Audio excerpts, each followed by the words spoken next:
Hi guys, Elizabeth Makeovers here. Welcome back.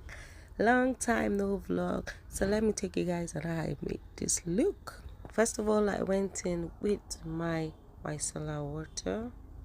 This micellar water is from Johnson to take off all the dirt. Then I went in with my Kiss Beauty spray to hydrate the skin, and I allowed it to dry.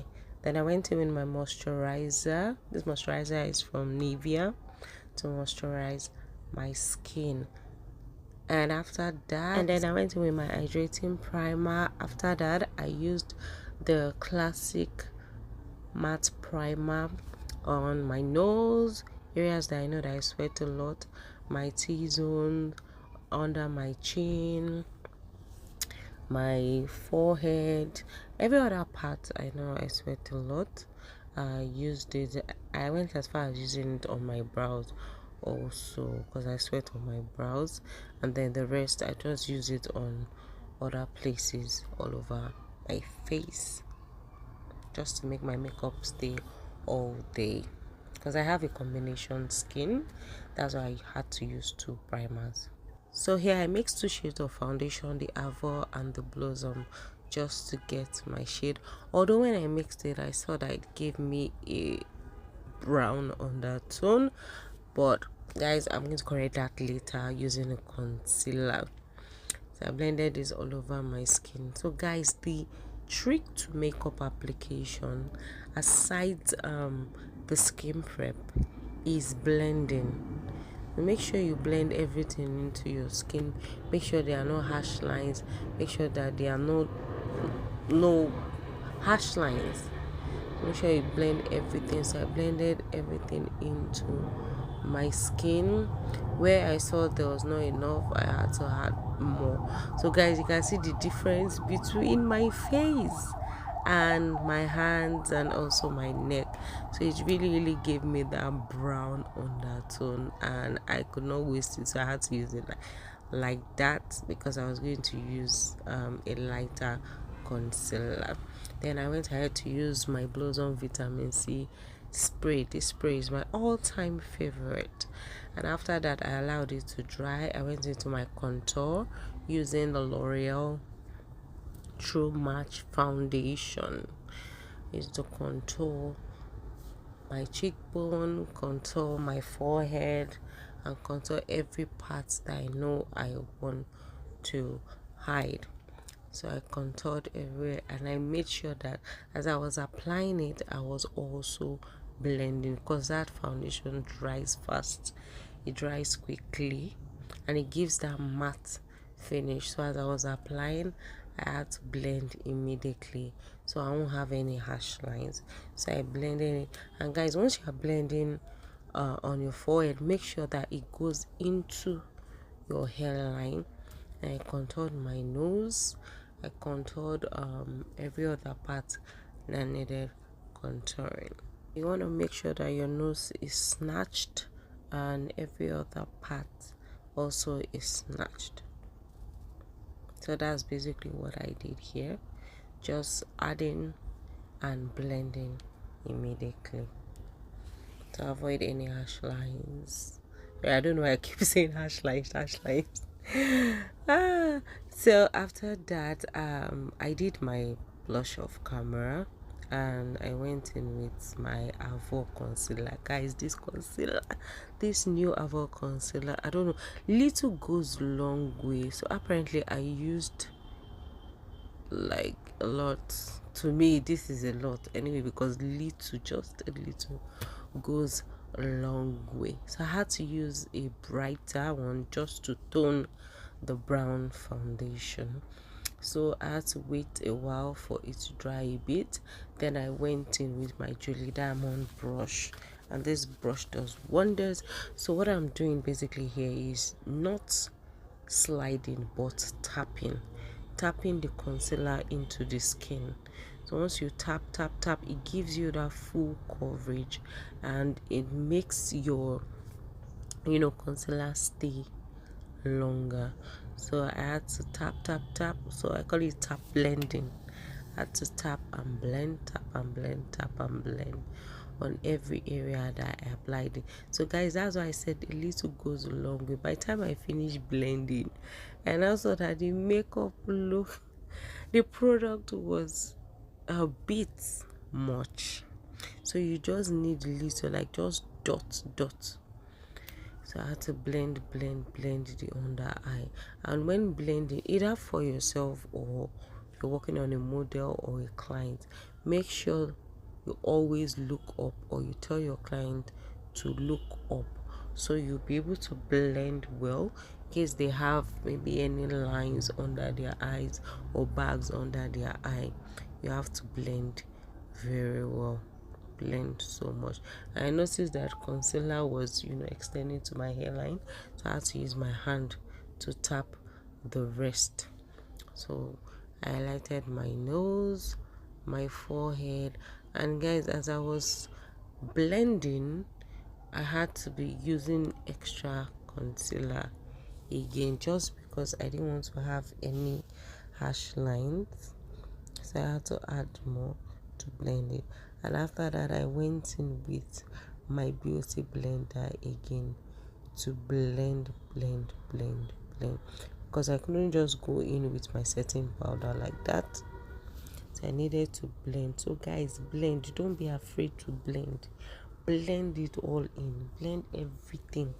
Make sure that it's not separating, make sure that nothing is going left and one is going right, so that everything is blending all together. Don't be scared to blend, because whatever you blend, once you put your setting powder, is what you will get. So form the habit of being patient to blend. Even if time is going, even if you are rushing, make sure you blend everything together. And guys, as you can see, I'm blending it towards my contour on my forehead. Blend. Most times you blend upwards, not downwards. Blend upward. So here, when I was convinced that I have blended the whole thing and it looks well blended, I went in with my setting powder. Setting powder is from Dove. I think it's in shade caramel or so, can't remember. So as you can see, I went back with my beauty blender to blend any harsh lines. Then I went in with, I don't know what this is called, I think it's a foam or a triangular foam anyway, so to make sure that I set the concealer in place. Guys, you don't need too much product. Once you take too much product, make sure that you dust out the excess product and set whatever concealer that was there. And guys, I told you that whatever you blend and you set, that is what will be there. So I set every area that I put my concealer, including my brows, to set it, because I didn't want I wanted a matte brow.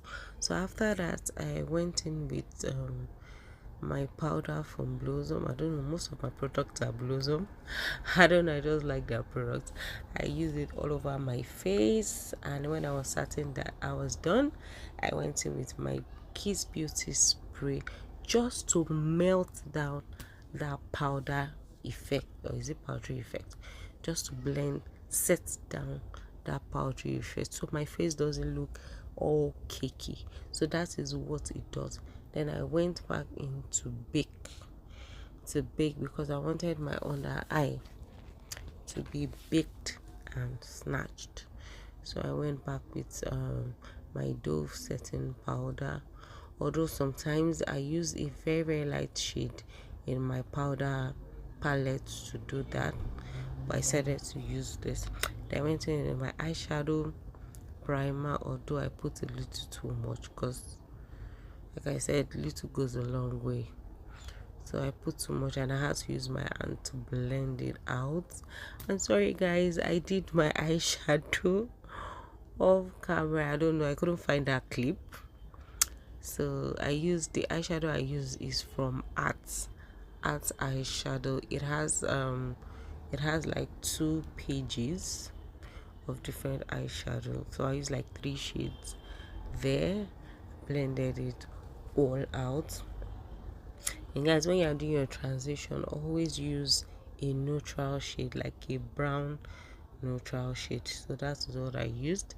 Then I used the pink shade and went in with a deep purple shade, not a dark shade. I don't know, I didn't want to use black anyway, so I went in with a dark purple shade for the outer corner of my eye.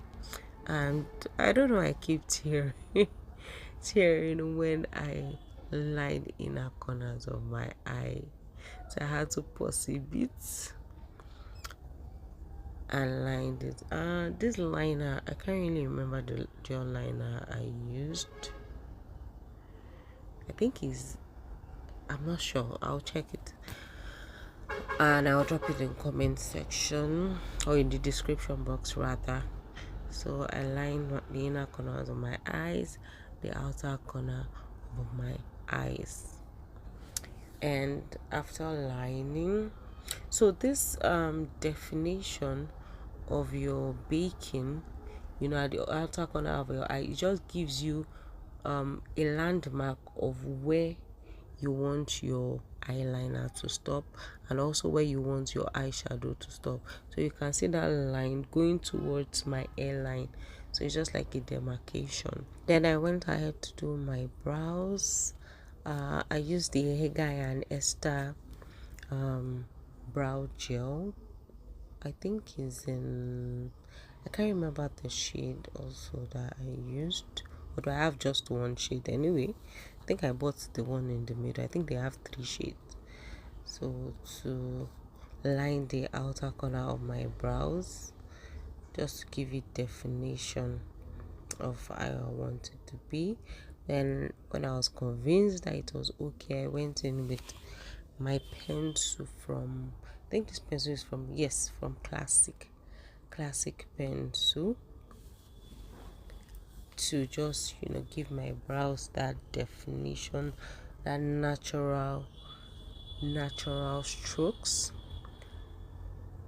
So that is what I did here, just line it all out and blend everything out together. Then after that, I went in with to do my lips. The lip shade I used was from Avour Cosmetics. Then after that, I did my blush. This is the Cindy's blush. So guys, for everything you did for cream contour, do the same for powder. Or everything you did using your cream, use powder. So I went ahead to use 2 shades lighter of powder just to give my under eye that brighten effect, and also to dust off the excess powder on my face, excess setting powder. So after that, I used my locking spray and I had to make sure it's dried. Then this is my, I don't know why I really like to use this balm after my setting spray. I don't know, I like using it after because I noticed that it smudges if I use it before my locking spray rather, so I use it after. And guys, can you see that glow it gives? And I didn't use too much because I noticed that if I use too much later on, you know, it just becomes too glowy. So little goes a long way. I use it on my forehead, the bridge of my nose, the inner corner of my nose, under my lips, and that was it. So I went ahead to just use an highlighter on the bridge of my nose just to give it more definition and more glow. So then I used my lip gloss and that was it, guys. So this is the final look. So let me know what you think. If you want to see more of those videos, let me know in the comment section, and I'll see you guys in my next video. Bye.